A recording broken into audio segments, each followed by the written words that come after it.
Welcome to tonight's Fireside Chat with Lyndon LaRouche for Thursday, July 29th. We are going to be holding a conference Saturday morning, starting at 10 a.m. And the theme of that conference, which is going to be sponsored by Schiller Institute, is Afghanistan, a turning point in history after the failed regime change era. That is, this is a question. That is, can Afghanistan be a turning point in history after the failed regime change era? Helga LaRouche will be doing the keynote, and in addition, she will be joined by Pino Arlacchi, who was the former executive director of the United Nations Office for Drug Control and Crime Prevention, and former European Parliament rapporteur on Afghanistan. His topic is Eradicate Opium in Afghanistan, Develop Modern Agriculture, Build the Nation Now. He will be joined by Ray McGovern, as many of you know, former analyst with the Central Intelligence Agency, and by Danny Surgeon, who is a writer who wrote a book called Patriotic Dissent, America in the Age of Endless War. He's also a veteran of Afghanistan, and he will be joining us. He's one of the co-editors of antiwar.com as well, along with representatives from Pakistan, from Afghanistan, from some other locations, China as well, perhaps. The idea of this conference is that, as Mr. McGovern stated to me this evening, we've been involved in doing something that no one else is doing, meaning our organization is doing something nobody else is doing. And what that is providing a means of dialogue and discussion through the coincidence of opposites process that allows for solutions to complex problems to be proposed and discussed, and different points of view to be heard, not for the purpose of difference, but for the purpose of changing the point of view of both the speakers and the audience to which this process is directed. Around this matter of Afghanistan, there are some things that should be noted, and this is probably the most important thing that we could discuss for obvious reasons. The last 20 years of all Americans' lives have been determined by what happened on 9/11 and what happened after 9/11 in the vain pursuit of war to, in some fashion, reconcile or change or address the condition that people believe to have come into existence because of the events of 9/11. Now, our organization has a very specific relationship to those events because Lyndon LaRouche had forecast precisely such an event, that is, not the event, but such an event, that type of event, in January of 2001, when he declared that because of the incompetence that had already been expressed in the very election of George Bush 43, and the incompetence of the regime in the face of what was a necessary financial collapse or crisis that would characterize that what was going to happen is that something he called like a Reichstag fire, referring to the events of February 27th, 1933, would occur. And that meant that, in other words, there would be a pretext used to then create a kind of circumstance of militarization of the nation as a way of beginning to govern on the part of those who were incompetent. And essentially, from that time until now, that's how the United States has been governed. if you can call it that. So one of the elements when Helga Zepp-LaRouche wrote her statement, which was written prior to the calling of the conference, was called Afghanistan at a Crossroads, Graveyard for Empires, or Start of a New Era. She took the occasion to refer to some remarks that you maybe you never even heard them, which came from U.S. Senator Bob Graham back in 6 years ago at an interview that he gave in Florida, in which he said, there continue to be some untold stories, some unanswered questions about 9/11. Maybe the most fundamental question is, was 9/11 carried out by 19 individuals operating in isolation, who over a period of 20 months were able to take the rough outlines of a plan that had been developed by Osama bin Laden and convert it into a detailed working plan, to then practice that plan and finally to execute an extremely complex set of assignments? Let's think about those 19 people. Very few of them could speak English. Very few of them had even been in the United States before. The two chairs of the 9/11 Commission, Tom Kane and Lee Hamilton, have said that they think it is highly improbable that those 19 people could have done what they did without some external support during the period that they were living in the United States. I strongly concur. Where did they get their support? And let me simply say that the issue of Afghanistan, not merely the war that we like to talk about, but the war we don't like to talk about, the war that was begun by the United States National Security Advisor Zbigniew Brzezinski in the summer of '79 against the Soviet Union, which was instigated by Brzezinski, as he publicly stated in an interview with the newspaper Nouvel Observateur of France back in 1998. And it was a war that was carried out by the United States intelligence services, in which billions were spent, and which Brzezinski claimed was the basis for the collapse of the Soviet Union. And when he was asked at the time, back in 1998, what about Islamic fundamentalism, he said, well, I don't know what you're talking about. I don't think it's really a problem. So Linda LaRouche wrote a document called Zbigniew Brzezinski and 9/11.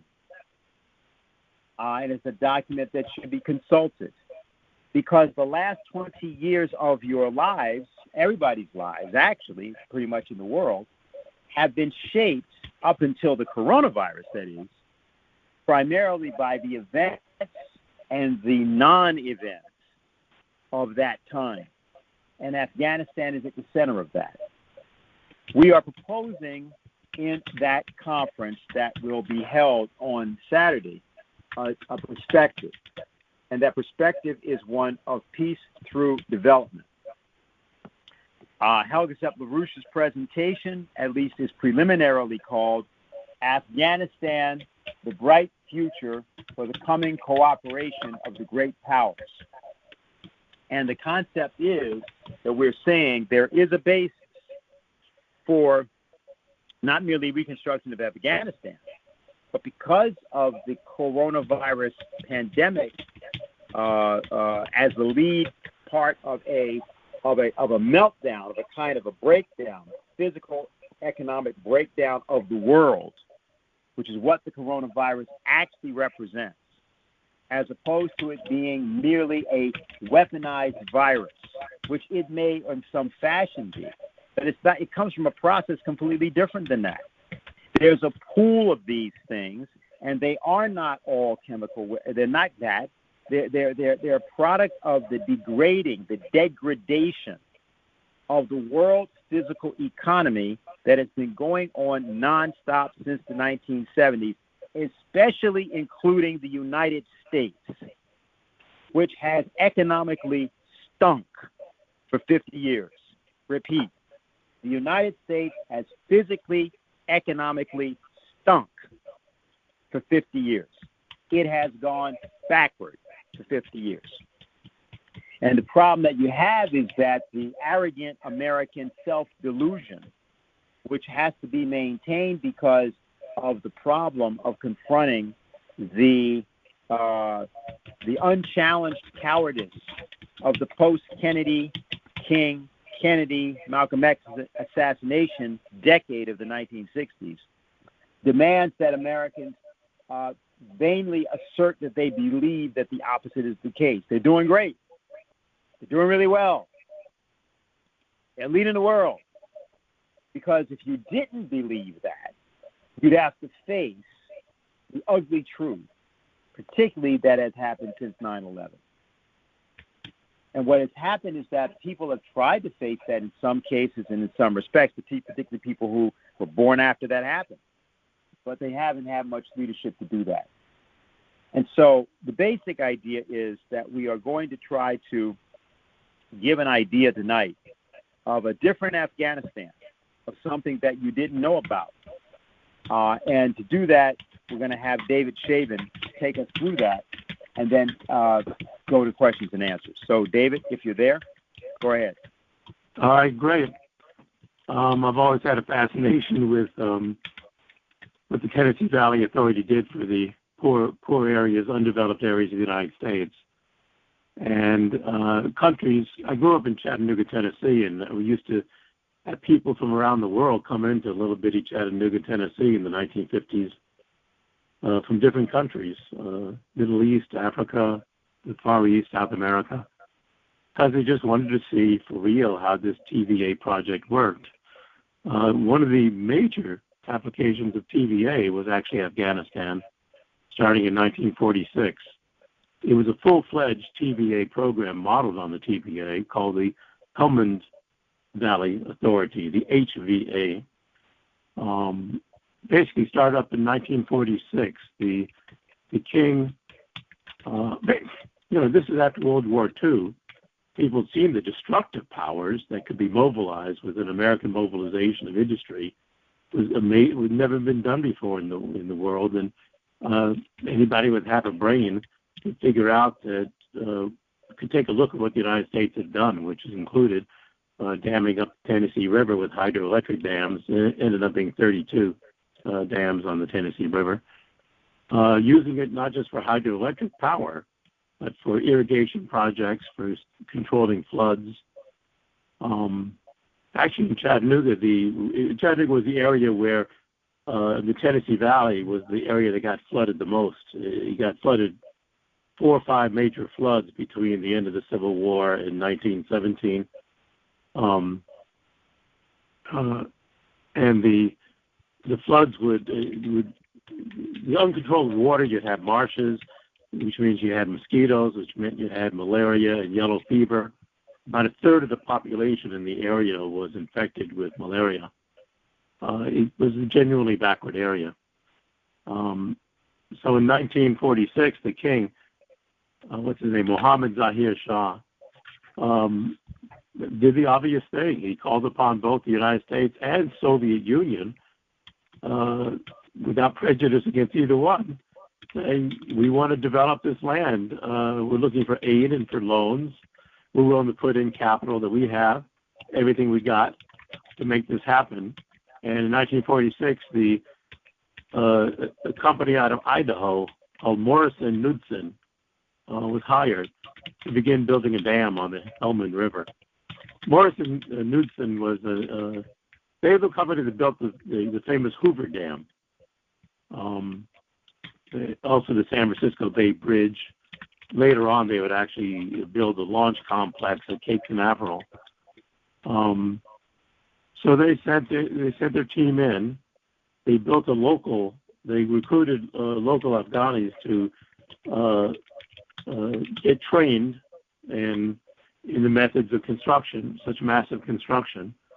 The Helmand River flows quite a ways, but it goes through an area in the southwestern part of Afghanistan, which is an arid desert, basically. They get about 2 to 3 inches of rain per year. It's called the arid plain of Registan. And they did grow pretty much nothing but opium. It was never on the level. Under the British Empire, it was one of the opium-producing areas. The first couple of major dams were finished by 1952 and 1953. The Helmand Dam on the Helmand River was, I think it's 52 megawatt capacity, called the Kajaki Dam, Kajaki, Kajaki Dam. I have no idea how it's really pronounced. It would be the largest dam in Afghanistan until the 1960s. The Soviets built a 100 megawatt Naglu Dam. I'm not sure that had the same irrigation projects connected with it. So it was a TVA type project. What that means is it was a top-down development of the whole region. It wasn't just electricity; it was the irrigation. It created flood control. It transformed agriculture in the area. Opium left. Grain and cotton became the big products and the biggest the core of Afghanistan's economy. They had to move in to teach farmers new production techniques, irrigation techniques. They had bigger farm equipment. They had electricity. They were reclaiming parts of the desert throughout the 1950s, 1960s. They ended up building 8 different dams along the Helmand River. Part of this was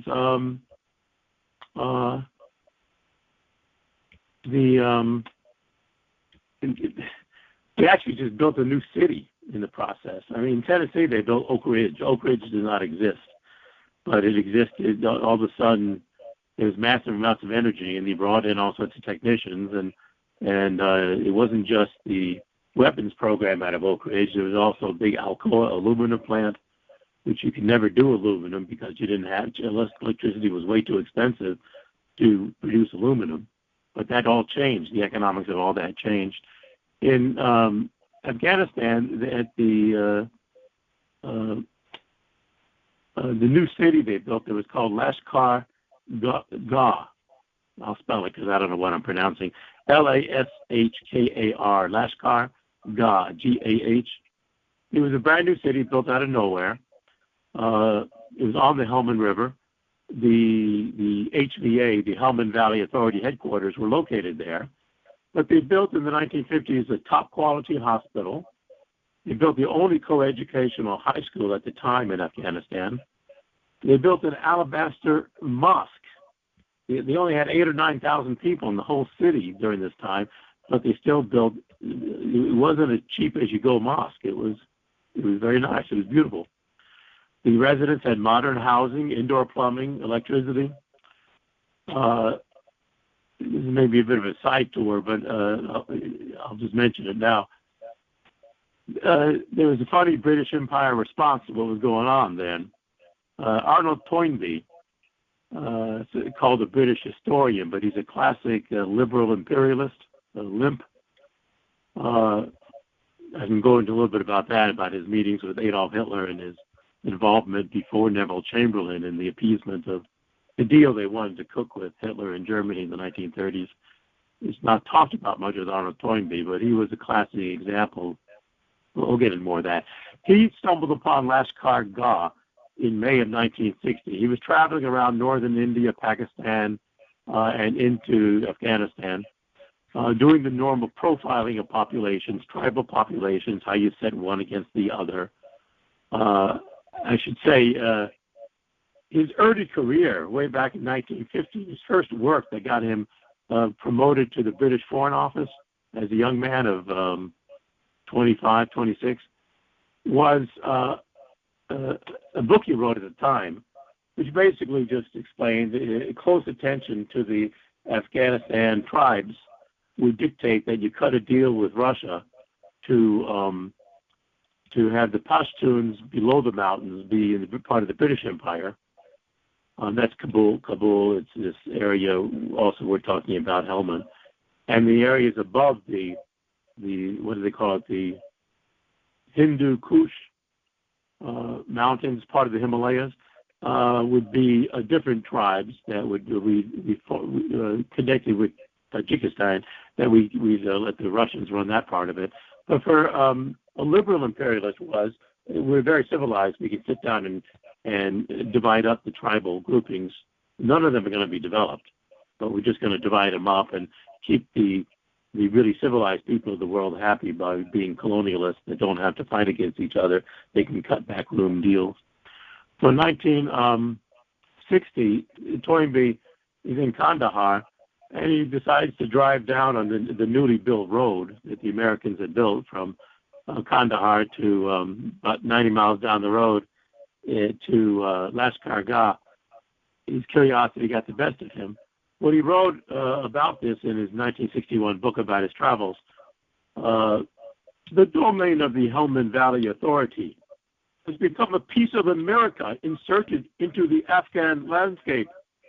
The new world they are conjuring up out of the desert at the Helmand River's expense is to be an America in Asia. And then he quoted his warning to Americans for doing this. He said, quoted from Sophocles, "The craft of his engines surpasses his dreams," meaning these Americans are all very technologically capable, but they really don't know what they're doing, and it's going to overwhelm them. Just like modern environmentalism, or Mary Shelley's husband Mary Shelley's on Frankenstein, the modern Prometheus. Clever technical skills will always get you in trouble. And this was Toynbee's sophisticated approach at the time, his response to this bold project of actually doing the normal thing, like the Tennessee River or the Helmand River. You take something that gets out of control, it's very energetic. You sit there and say, we're supposed to have dominion over nature. What's the right way of doing this thing? You can set up hydroelectric plants. You can transform the area with electricity. At the same time, it's the irrigation projects. To make it work, you have to go out and do all the education of the farmers and whatnot. Let me just quote from one other document here. This is from sort of a secret document in December 1954 around the National Security Council. They're now freaked out. They weren't the ones doing the project in these old Roosevelt people who between 46 and 53 had set up this Helmand Valley Authority and building the dams. But there's some others who get freaked out that Afghanistan now is inviting in Russian technicians and engineers for various big capital projects. So for national security reasons, they've got to accommodate themselves to helping out on. Now it's become an issue. Up to then, it's been about $40 million of U.S. Export-Import Bank loans that have been running this operation. And now, but what they have from this recently disclosed National Security Council secret study is the following. They say it's a nice description of what was going on there. Since the end of World War II, Afghanistan has been engaged in an ambitious program of economic development. The Afghans intend to develop their own basic natural resources at the maximum rate possible. The effort may be described broadly as natural resources development, largely in southwest Afghanistan and largely by the government, and this is the Helmand area, and industrial and power development by private investors, mostly in the northern and eastern parts of the country. However, these capital development plans have not been accompanied by a requisite increase in the numbers of skilled and semi-skilled persons to make effective use of them. Thus, the dams and irrigation canals need competent men in the various fields of administration and operation. The new textile and power plants require semi-skilled technicians in management and technical operations, and the farmers need new methods and techniques to make the most of the new water resources available. So the program they're proposing, and now it's basically we want to now go in much bigger with this, what the Import-Export Bank has been doing, with the principal objective, A, to aid the Afghan government in the reclamation, development, and settlement of new agricultural land, especially in the Helmand River Valley. B, to give assistance in improving primitive agricultural practices throughout the country. C, to aid the Afghan government in establishing and strengthening schools to train technicians required in the economic development efforts. D, to aid in improving public administration in all fields of activity. E, to assist in developing sounder communications and transportation systems. F, to assist in utilizing coal reserves. And finally, G, to assist in raising the level of technical competence by awarding grants for training in the United States and elsewhere. I mean, this is how we used to compete with the Soviet Union. You know, it wasn't as noble as the earlier efforts, but it was now fully embraced as the right way to do things. Anyhow, so much of that. Because the last thing, Dennis, I have to go into, if you want to do it now, is the Arnold Toynbee's meeting with Adolf Hitler, which 1936, which really explains a lot about this British approach, which has been screwing up politics for our whole lifetime. Go right into it. Go right ahead. All right. Basically, people may have heard about Neville Chamberlain and his appeasement in Munich of Hitler in 1938. There are some British families involved with that. The Astor Club, who met, and the discussion, it was really Alfred Toynbee was at the age of 35 made the director of studies. This is in 1924. The director of studies at Chatham House. Chatham House is now is moved to London, but they were then based out of Oxford. But they were always doing the research for the British Foreign Office. So he's the director of studies as a young fellow. And for the next 20 years, he was the director of studies at Chatham House. He would add to that resume research professor of international history at the London School of Economics in the next year, director of studies at the Royal Institute of International Affairs, RIIA. But his basic approach, his liberal imperialist approach was, in the writings that he had, was that, World War I was nasty. You don't want European powers fighting amongst themselves. So the way to do this is you basically have to parcel out colonial tracts to the various competing powers. And it was a destabilizing matter that Germany was deprived after World War I of their African colonies. So he made the easy reading of Toynbee, if you try to look this stuff up, is, he was invited to a conference in February 1936 in Berlin to address the Academy of German Law. And Adolf Hitler was interested in talking to him, so he met with Adolf Hitler the day before, and they had a nice little chit-chat. And then Toynbee wrote up Hitler's request of Britain in a memorandum given to the Prime Minister and the Foreign Minister. Let me think who these people were. Anthony Eden was the Foreign Minister. I think Ramsay MacDonald was the Prime Minister. I may be wrong about that. But either way, what the actual story is, Toynbee made repeated trips to Germany. It was one of his specialty situations because he thought Germany not having colonial tracts, there wasn't any way to run the world except to run colonial empires. And a liberal imperialist would not just have the British Empire run roughshod under their junior partners, they would pass out colonial tracts. And it was destabilizing that Germany did not have this. And he and Hitler came to a nice little agreement about that. So, they don't explain how they got the meeting, and I don't have the full answer on that. But in the several years, the Nazis took power in 1933, in January, February of 1933, around the burning of the Reichstag, the governing body offices.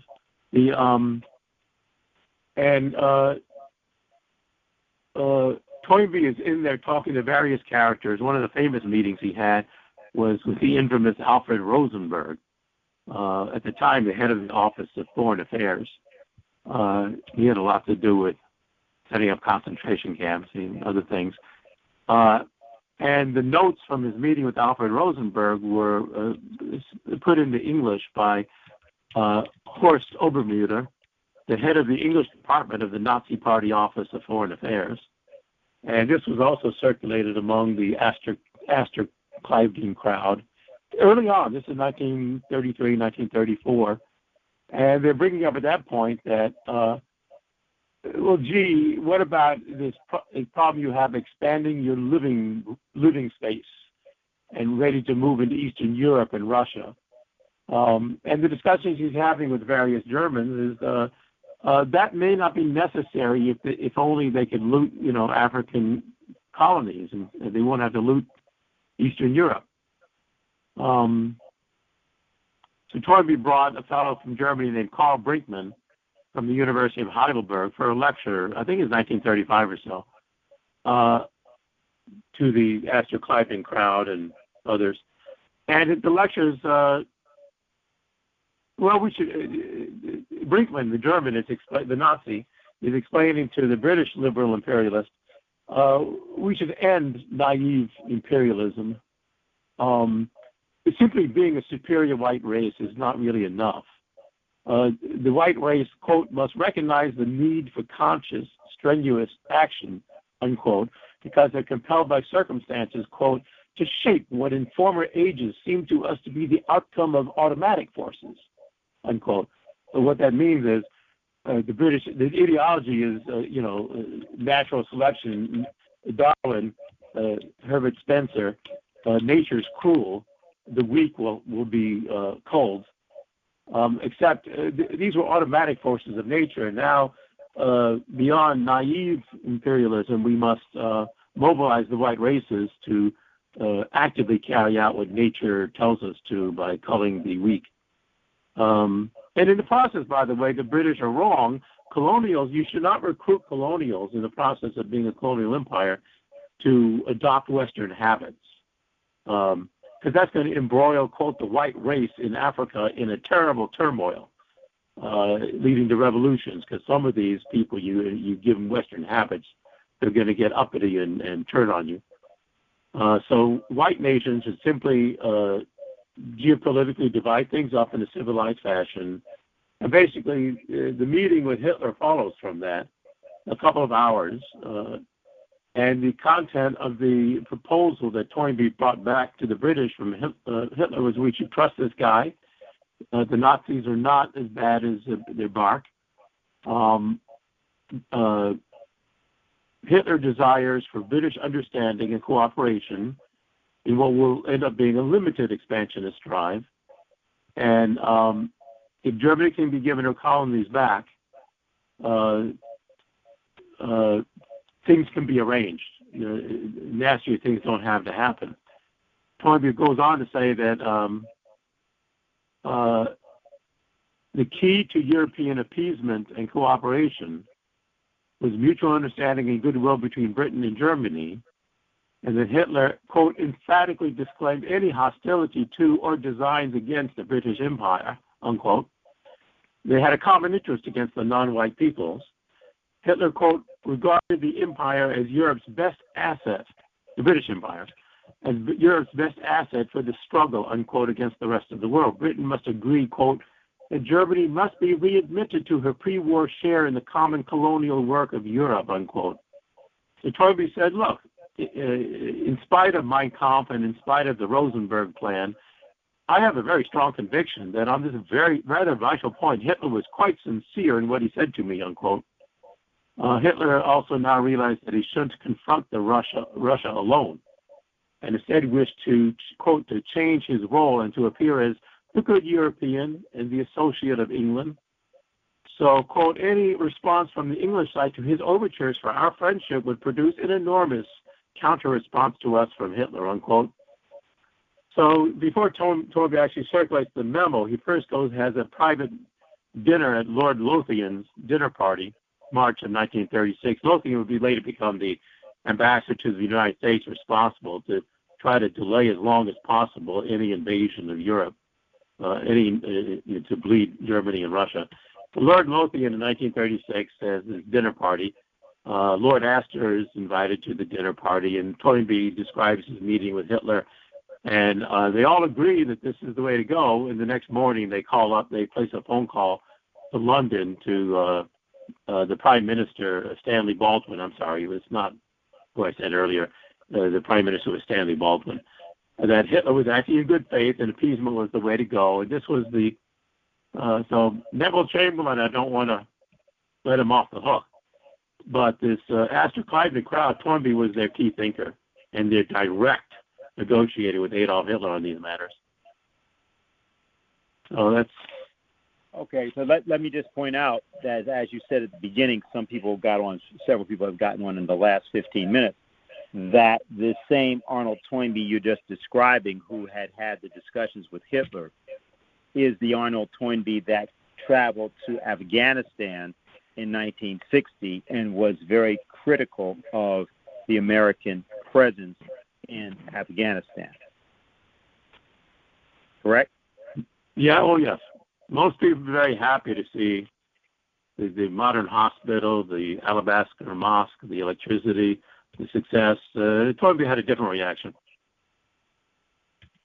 It's important because that's exactly what the Great Reset is all about today.